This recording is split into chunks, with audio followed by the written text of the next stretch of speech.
Les tests concernant l'enseignement de l'apôtre Paul et plein d'autres enseignements de l'apôtre Paul sont des textes qui ont été faits dans des contextes historiques, culturels et cultuels propres. L'apôtre Paul parle de quoi lorsqu'il parle du parler en langue? Les Corinthiens percevaient le parler en langue comme une supériorité spirituelle.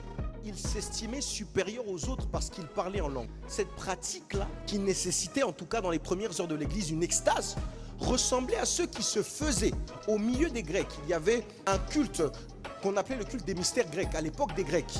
Et c'était un culte où il y avait beaucoup d'extase.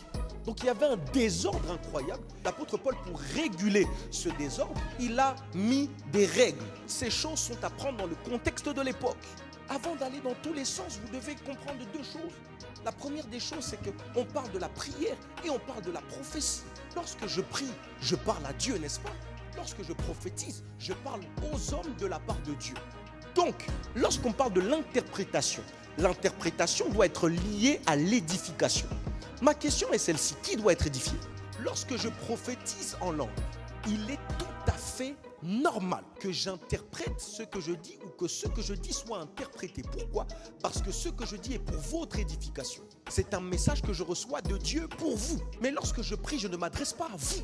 Et Dieu n'a pas besoin de mon édification et c'est lui-même qui édifie.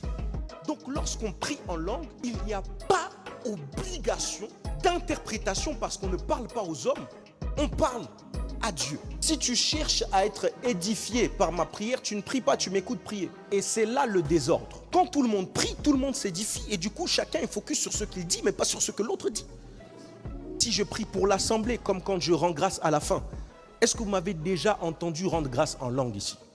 Je rends grâce pour moi et pour vous. Donc il est normal que vous compreniez ce que je vous dis. C'est à cela que l'apôtre Paul dit, comment l'assemblée dira-t-il Amen? Mais l'assemblée dira Amen à ce qui concerne l'assemblée. Si tu veux parler à un homme dans l'assemblée des saints, de la part de Dieu, dans un langage qui n'est pas compris par les hommes, tu dois traduire.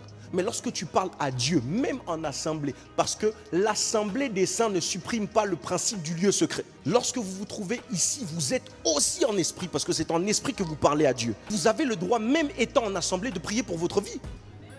Oui, mais alors les non-initiés, les gens qui ne connaissent pas Dieu, les gens qui ne viennent pas à l'église, il n'y a pas que le parler en langue de bizarre. À l'église, manger la chair et boire le sang de quelqu'un, c'est aussi très bizarre. À l'église, même quand on prie en intelligence, on ferme les yeux et on parle à quelqu'un qu'on ne voit pas. C'est pas chelou ça? Donc c'est que le parler en langue qui va faire fuir quelqu'un.